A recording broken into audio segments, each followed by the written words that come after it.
भाई अब तो ईरान ने खुद कह दिया है कि जिन दो जहाजों को स्ट्रेट ऑफ हॉर्मुज से निकलने की परमिशन मिली है वो ना तो मोदी की वजह से मिली है और ना ही जयशंकर की वजह से मिली है। ये परमिशन दी है ईरान ने क्योंकि भारत की जनता, जब ईरान के ऊपर हमला हुआ और वहां पे लड़कियों के स्कूल के ऊपर हमला हुआ, इतनी लड़कियां मारी गई, तो भाई जो भारत की जनता है वो ईरान की तरफ सहानुभूति रखती थी और उसके साथ खड़ी रही। उसने इस हमले की निंदा की खुलकर।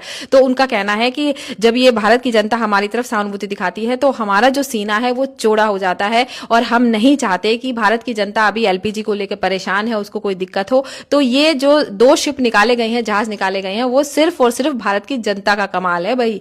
ये मत सोचो ये अंधभक्त जो कहते फिर रहे हैं कि भैया मोदी की कूटनीति है इसलिए ये सब हुआ। नहीं नहीं, उन्होंने तो खुले तौर पर बोल दिया है कि ये जो है भारत की जनता की वजह से हुआ। और वैसे भी हाँ, भारत के जो मुसलमान हैं उनके लिए जो खैमेनी साहब की जो मृत्यु हुई वो एक, क्योंकि वो उसको एक गुरु मानते हैं, धर्म गुरु मानते हैं, लेकिन मुसलमानों को अगर छोड़ भी दिया जाए तो हिंदू लोग भी ये जानते हैं कि ईरान जो है वो हमेशा से भारत का दोस्त रहा है, मित्र रहा है और ईरान ने टाइम टू टाइम जो है हमारे भारत की सहायता की है। अगर आप पास्ट में जाके देखेंगे हिस्ट्री में तो ये सब हुआ है। तो भाई इस वजह से इजाजत मिल गई है क्योंकि वो नहीं चाहते कि हमारे देश के लोग एलपीजी समस्या से जूझे। खैर, आप लोगों को, अंधभक्तों को यकीन तो आएगा नहीं, तो भाई पहले जो है ना ये वीडियो सुन ले, इंग्लिश में है। अगर आपको समझ में नहीं आएगा तो मैं आपको दोबारा से हिंदी में एक्सप्लेन भी कर दूंगी। सुनो पहले फटाफट, अंधभक्त सुनो।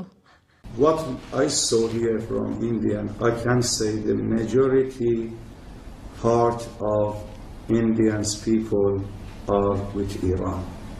They condemned the oppression.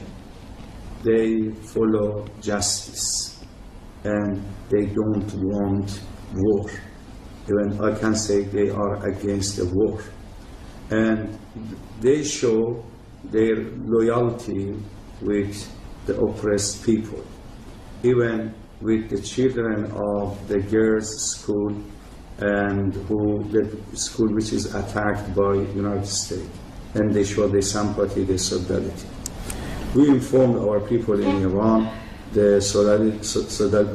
sympathy and solidarity of our brothers and sisters in India, and we said that now also they are suffering from shortage of gas, shortage of petrol, and they have to provide them and help them and support them. And as well as our embassy also tried several times to help this issue and to solve the problem for our dear brothers and sisters.